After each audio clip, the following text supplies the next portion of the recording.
ಗ್ರಾಮೀಣ ಕ್ಷೇತ್ರದ ವಿವಿಧ ಗ್ರಾಮಗಳಲ್ಲಿ ಕೈಗೊಳ್ಳಲಾಗುತ್ತಿರುವ ಅಭಿವೃದ್ಧಿ ಕಾಮಗಾರಿಗಳ ಪರಿಶೀಲನೆಗೆ ಶಾಸಕ ಬಸನಗೌಡ ದದ್ದಲ್ ಇಂದು ವ್ಯಾಪಕ ಪ್ರವಾಸ ನಡೆಸಿದರು.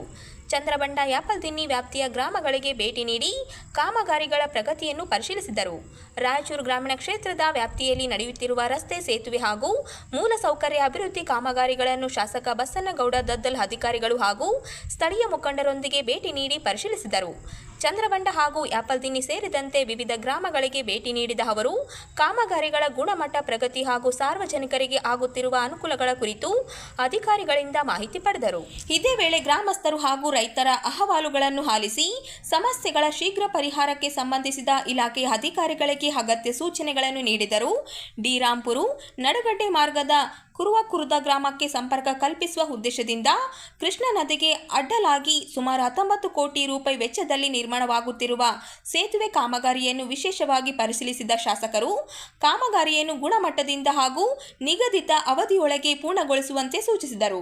ಸೇತುವೆ ಸುತ್ತಮುತ್ತ ರೈತರ ಜಮೀನಿನ ಮಣ್ಣು ಸವಿಯದಂತೆ ಅಗತ್ಯ ರಕ್ಷಣಾ ಕಾಮಗಾರಿಗಳನ್ನು ತ್ವರಿತವಾಗಿ ಕೈಗೊಳ್ಳಬೇಕೆಂದು ಹೇಳಿದರು. ಈ ವೇಳೆ ವಿವಿಧ ಇಲಾಖೆಗಳ ಅಧಿಕಾರಿಗಳು, ಸ್ಥಳೀಯ ಜನಪ್ರತಿನಿಧಿಗಳು, ಮುಖಂಡರು ಹಾಗೂ ಗ್ರಾಮಸ್ಥರು ಉಪಸ್ಥಿತರಿದ್ದರು.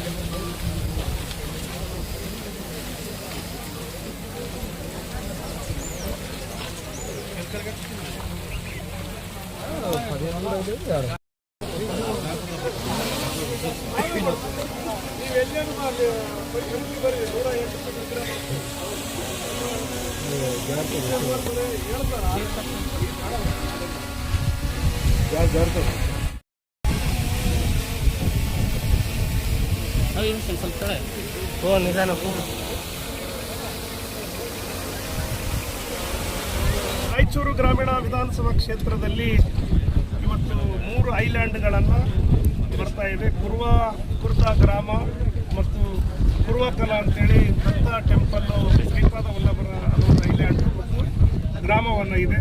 ಮತ್ತು ಅದಾದ ನಂತರ ನಾರದಗಡ್ಡ, ಚನ್ನಬಸವೇಶ್ವರ ಅಂತೇಳಿ 3 ಐಲ್ಯಾಂಡ್ಗಳನ್ನು ಕೃಷ್ಣಾ ನದಿಯಲ್ಲಿ ಬರುವಂಥದ್ದು. ಪ್ರತಿ ವರ್ಷ ಕೂಡ ಸುಮಾರು ನೂರಾರು ಸಾವಿರಾರು ವರ್ಷಗಳಿಂದ ಅಲ್ಲಿ ವಾಸ ಮಾಡುವಂಥ ಜನಸಂಖ್ಯೆ ಇದೆ, ದೇವಸ್ಥಾನಗಳಿದೆ. ಅಲ್ಲಿ ವಾಸ ಮಾಡುವಂಥ ಜನರಿಗೆ ಕೂಡ ಅವರು ಸತತವಾಗಿ ಏನು ಮಳೆಗಾಲ ಬಂದಂಥ ಸಂದರ್ಭದಲ್ಲಿ, ನದಿಗಳನ್ನು ಫುಲ್ ಇರುವಂಥ ಸಂದರ್ಭದಲ್ಲಿ ರೈತಾಪಿ ವರ್ಗದವರು ಅವರ ಬೆಳೆದಂಥ ಬೆಳೆಗಳನ್ನು ಬೋಟ್ಗಳ ಮುಖಾಂತರ ಸಾಗಿಸುವಂಥದ್ದು ಇತ್ತು. ಮತ್ತು ವಿದ್ಯಾರ್ಥಿನಿಯರು ಕೂಡ ಇವತ್ತು ಯಾವುದೇ ಈ ಭಾಗಕ್ಕೆ ಬರಬೇಕು, ಉನ್ನತ ಶಿಕ್ಷಣವನ್ನು ಪಡಿಬೇಕಾದಾಗ ಕೂಡ ಬೋಟ್ಗಳಲ್ಲಿ ಬರುವಂಥದ್ದು. ಮತ್ತು ಅದರ ಜೊತೆಗೆ ಗರ್ಭಿಣಿ ಸ್ತ್ರೀಯರಾಗಿರ್ಬೋದು, ವಯಸ್ಸಾದಂಥ ವೃದ್ಧಾಪರು ಇರ್ಬೋದು, ಅವರೆಲ್ಲರಿಗೂ ಕೂಡ ಭಾಳಷ್ಟು ಅನಾನುಕೂಲತೆ ಇರ್ತಾ ಇತ್ತು. ಆದರೆ ಜಿಲ್ಲಾಡಳಿತ, ನಾವು ತಾಲೂಕು ಎಲ್ಲರೂ ಅಧಿಕಾರಿಗಳು ಸೇರಿ ಅವರಿಗೆ ಫೆಸಿಲಿಟಿಗಳನ್ನು ಮಳೆಗಾಲ ಬಂದಂಥ ಸಂದರ್ಭದಲ್ಲಿ ಕೆಲವು ಒದಗಿಸ್ತಾ ಇತ್ತು. ಆದರೆ ಬಹುದಿನಗಳಿಂದ ರೈತರಿಗೆ ಭಾಳ ಬೆಳೆದಂಥ ಬೆಳೆಗೆ ಭಾಳ ಕಷ್ಟ ಆಗ್ತಾ ಇತ್ತು. ಮತ್ತು ತಪ್ಪೆಯಲ್ಲಿ ದಾಟಿಸುವಂಥ ಸಂದರ್ಭದಲ್ಲಿ ಕೂಡ ಹಲವಾರು ಬಾರಿ ಅನಾಹುತಗಳನ್ನು ಆಗಿದೆ, ಪ್ರಾಣಗಳನ್ನು ಕೂಡ ಕಳೆದಿದ್ದರು. ಮತ್ತು ಬೆಳೆದಂಥ ಬೆಳೆ ಮುಳುಗಡೆಯಾಗಿ ಅದು ಕೊಯ್ದು ಹೋಗುವಂಥದ್ದು ಕೂಡ ಆಗ್ತಾ ಇತ್ತು. ಹಾಗಾಗಿ ನಾವು ಕೂಡ ಮಾಧ್ಯಮದಲ್ಲಿ ಕೂಡ ಮೀಡಿಯಾಗಳಲ್ಲಿ ವರದಿಗಳನ್ನು ಆಗ್ತಾ ಇತ್ತು. ಮತ್ತು ನಾವೆಲ್ಲರೂ ಕೂಡ ಜಿಲ್ಲಾಡಳಿತದಿಂದ ಎಚ್ಚೆತ್ತುಕೊಂಡು ಅದನ್ನು ಏನು ಜುರಾಲ ಈ ನೀರ ಮುಳುಗಡೆ ಆದಂಥ ಪ್ರದೇಶ ಇದೇನು ಹಿಂದೆ ತೆಲಂಗಾಣದವರು ಜುರಾಲ ಭಾಳಷ್ಟು ಜನಗಳು ಬೇರೆ ಬೇರೆ ರಾಜ್ಯಗಳಿಂದ ತೆರಳುವ ಸಮಯದಲ್ಲಿ ಬ್ರಿಡ್ಜ್ ಕನೆಕ್ಟ್ ಇಲ್ಲದ ಸಮಯದಲ್ಲಿ ತೆಪ್ಪದಲ್ಲಿ ಬಂದು ಭಾಳಷ್ಟು ಸಾವನ್ನಪ್ಪಿದ್ದಾರೆ, ಮೊಸಳೆಗಳಿಗೆ ಗುರಿಯಾಗಿದ್ದಾರೆ.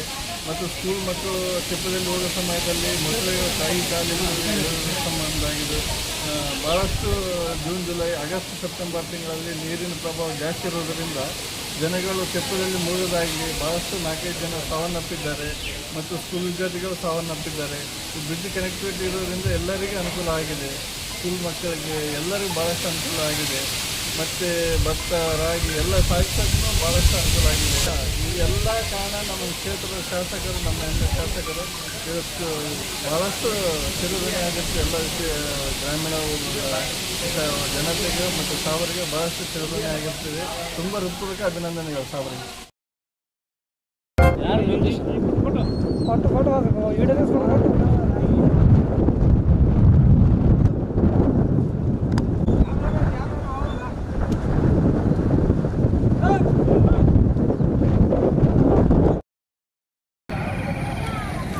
ಜಿಲ್ಲೆಯಾದ್ಯಂತ ಮಳೆಯ ಕೊರತೆ ತೀವ್ರವಾಗಿರುವ ಹಿನ್ನೆಲೆಯಲ್ಲಿ ತಾಲೂಕಿನ ವಡ್ಲೂರು ಗ್ರಾಮದಲ್ಲಿ ಗ್ರಾಮಸ್ಥರು ಉತ್ತಮ ಮಳೆಗಾಗಿ ವಿಶೇಷ ಪೂಜೆ ಸಲ್ಲಿಸಿದರು. ಗ್ರಾಮದ ಆರಾಧ್ಯ ದೇವರಾದ ಆಂಜನೇಯ ಸ್ವಾಮಿ, ಬಸವಣ್ಣ, ಶ್ರೀ ಮಾರಮ್ಮ ದೇವಿ, ಈಶ್ವರ ಹಾಗೂ ಧ್ಯಾನಮ್ಮ ದೇವಸ್ಥಾನಗಳಲ್ಲಿ ವಿಶೇಷ ಪೂಜೆ ಮತ್ತು ಜಲಾಭಿಷೇಕ ನಡೆಸಲಾಯಿತು. ವಡ್ಲೂರು ಸಮೀಪದ ಕೃಷ್ಣ ನದಿಯಿಂದ ಗಂಗಾ ಜಲ ತಂದು ದೇವರಿಗೆ ಅಭಿಷೇಕ ಮಾಡಿ ಉತ್ತಮ ಮಳೆಯಾಗಲಿ ಎಂದು ಗ್ರಾಮಸ್ಥರು ಪ್ರಾರ್ಥಿಸಿದರು. ಈ ವೇಳೆ ಮಾತನಾಡಿದ ಬಿಜೆಪಿ ಮುಖಂಡ ಹಾಗೂ ಕೃಷಿಕ ಸೂಗರೆಡ್ಡಿ ಗೌಡ, ಜಿಲ್ಲೆಯಲ್ಲಿ ಬರ ಪರಿಸ್ಥಿತಿ ತೀವ್ರವಾಗಿದ್ದು ರೈತರು ಸಾಲ ಮಾಡಿ ಬಿತ್ತನೆ ನಡೆಸಿದರೂ ಮಳೆಯ ಕೊರತೆಯಿಂದ ಸಂಕಷ್ಟ ಎದುರಿಸುತ್ತಿದ್ದಾರೆ. ಕೃಷ್ಣ ನದಿಯ ನೀರಿನ ಹರಿವು ಸಹ ಕಡಿಮೆಯಾಗಿದ್ದು ಮಳೆ ಸುರಿದು ರೈತರನ್ನು ಕಾಪಾಡುವಂತೆ ದೇವರಲ್ಲಿ ಪ್ರಾರ್ಥಿಸಲಾಗಿದೆ ಎಂದು ತಿಳಿಸಿದರು. ಪ್ರತಿ ಬಾರಿ ಬರಗಾಲದ ಸಂದರ್ಭದಲ್ಲಿ ಕೃಷ್ಣ ನದಿಯ ನೀರನ್ನು ತಂದು ಜಲಾಭಿಷೇಕ ಮಾಡಿದ ಬಳಿಕ ಉತ್ತಮ ಮಳೆಯಾದ ಅನುಭವವಿದೆ ಎಂಬ ನಂಬಿಕೆಯನ್ನು ಗ್ರಾಮಸ್ಥರು ವ್ಯಕ್ತಪಡಿಸಿದರು.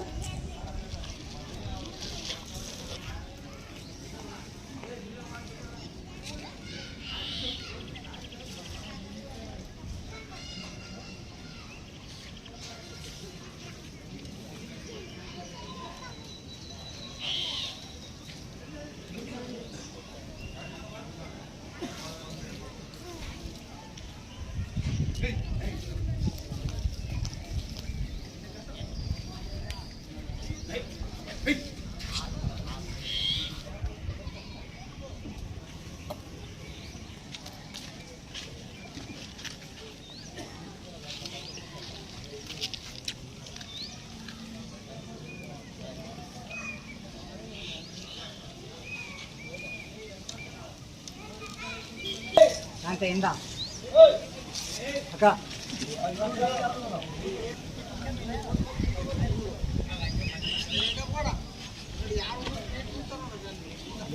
ಬಂದ್ ಮಾಡಿದ್ರು.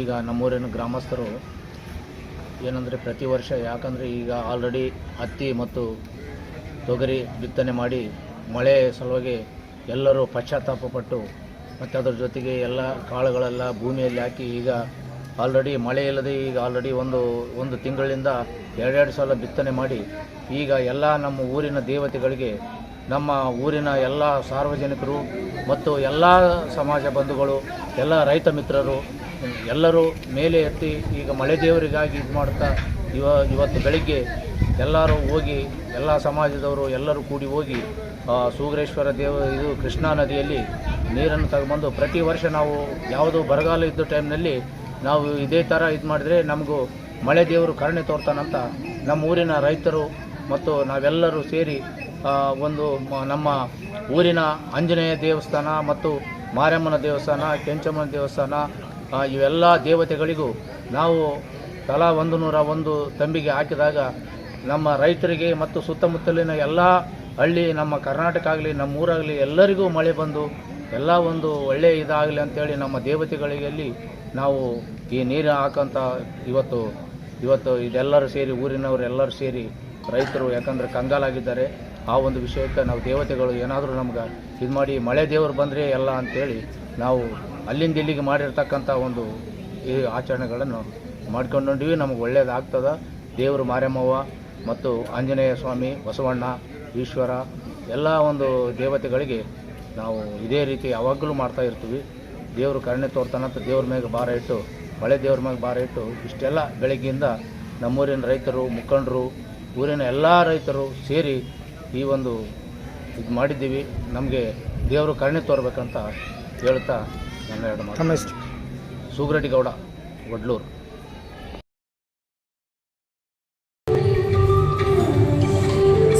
ಹೋರಾಟ ಸೇರಿದಂತೆ ದೇಶದ ಅಭಿವೃದ್ಧಿಗೆ ಸ್ವಾಮಿ ರಾಮಾನಂದ ತೀರ್ಥರು ನೀಡಿದ ಕೊಡುಗೆಗಳು ಇತಿಹಾಸದಲ್ಲಿ ಚಿರಸ್ಥಾಯಿಯಾಗಿ ಉಳಿಯುವಂತಿವೆ ಎಂದು ಹಿರಿಯ ಸಾಹಿತಿ ಹಾಗೂ ಪತ್ರಕರ್ತ ಶ್ರೀನಿವಾಸ್ ಸಿರನೂರುಕರ್ ಹೇಳಿದ್ದಾರೆ. ನಗರದ ಕನ್ನಡ ಭವನದಲ್ಲಿ ಜಿಲ್ಲಾ ಹಾಗೂ ತಾಲೂಕು ಕನ್ನಡ ಸಾಹಿತ್ಯ ಪರಿಷತ್ತು ಮತ್ತು ವಿಮಲಬಾಯಿ ಭಗತ್ ರಾಜ್ ನಿಜಾಮಕಾರಿ ಪ್ರತಿಷ್ಠಾನದ ಆಶ್ರಯದಲ್ಲಿ ನಡೆದ ಶಿವುಬಾಯಿ ತುಳಜಾರಾಮ್ ನಿಜಾಮಕಾರಿ ದತ್ತಿ ಉಪನ್ಯಾಸ ಹಾಗೂ ಚಿಗರೆ ಆಕ್ರಂದನ ಕವನ ಸಂಕಲನ ಜನಾರ್ಪಣೆ ಕಾರ್ಯಕ್ರಮದಲ್ಲಿ ಅವರು ಮಾತನಾಡಿದರು. ಸ್ವಾಮಿ ರಾಮಾನಂದ ತೀರ್ಥರು ಸ್ವತಂತ್ರ ಹೋರಾಟ, ಕಾರ್ಮಿಕ ಚಳವಳಿ, ಜವಳಿ ಗಿರಣಿ ಕಾರ್ಯಕ್ರಮದ ಹೋರಾಟ, ಶಿಕ್ಷಣ ಮತ್ತು ಭೂ ಸುಧಾರಣಾ ಕಾಯ್ದೆ ಜಾರಿಯಲ್ಲಿ ಮಹತ್ವದ ಪಾತ್ರ ವಹಿಸಿದ್ದರು ಎಂದು ತಿಳಿಸಿದರು. ಅವರಿಗೆ ಇಡಲ್ಪಟ್ಟಿ ಒಂದು ಪುಸ್ತಕ ಮೂಲಕ ಸ್ವಾಗತಿಸಬೇಕಂತ ನಾನು ವಿನಂತಿಸಿಕೊಳ್ಳುತ್ತೇನೆ. ಜೋರಾದ ಚಪ್ಪಾಳೆ ಮೂಲಕ ಅವರನ್ನು ಈ ಒಂದು ಕಾರ್ಯಕ್ರಮಕ್ಕೆ ಆತ್ಮೀಯವಾಗಿ ಸ್ವಾಗತವನ್ನು ಕೊಡ್ತಾ ಇದ್ದೇನೆ. ಇವತ್ತಿನ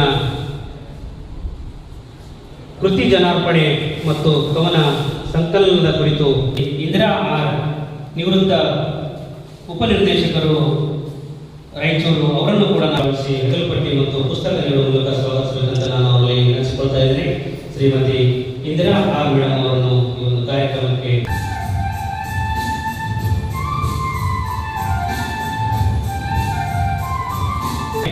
ಮಾಡಲಿಕ್ಕೆ ಈ ಒಂದು ವೇದಿಕೆ ಮೇಲೆ ಆಗಮಿಸತಕ್ಕಂಥ ಶ್ರೀಮತಿ ಸಿದ್ದಮ್ಮ.